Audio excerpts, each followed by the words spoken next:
Some people who live in Airport Heights say it's a situation that's gone on way too long. They're talking about abandoned homes in their neighborhood. KTVA 11's Lauren Maxwell is live there tonight. So, Lauren, in some cases, these homes haven't been lived in for years.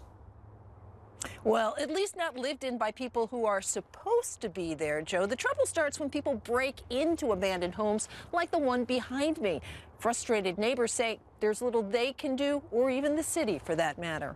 We talk about a housing shortage in Anchorage. Jeff Bailey has lived in his Airport Heights neighborhood for more than 20 years. This house here has been completely ransacked. A lot of that time, he's been dealing with two abandoned properties that are practically in his backyard. There's a lot of activity that's going on that, you can let your imagination run away with you.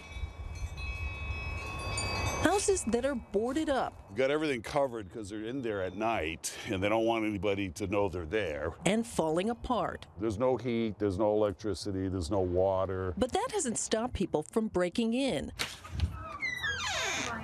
Last year, Bailey looked out his back window and saw flames. It's 1430 Columbine. Someone had lit a fire in the sink at one of the houses in an effort to stay warm. Bailey and his neighbors are tired of the trouble abandoned houses attract. This car here is new. Somebody who owns this vehicle is now living here. But they don't necessarily blame the people inside. This is about the property owners and the responsibility of the property owners. City officials agree. However, we haven't been able to contact the owners. The city has new laws that says owners must register their vacant properties, board them up, and pay fees. This house is in compliance, but there's nothing to compel the owner to make any improvements. They're not being repaired. Nothing is happening. This home could stay this way indefinitely. By the current code, yes.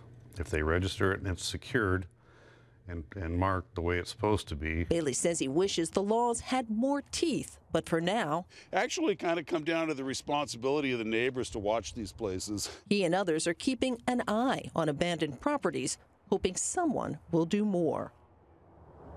Now, Bailey recently sent a letter to the mayor along with many other neighbors just talking about their concerns with abandoned properties in their neighborhood. More than 40 people signed it, just asking for something to be done.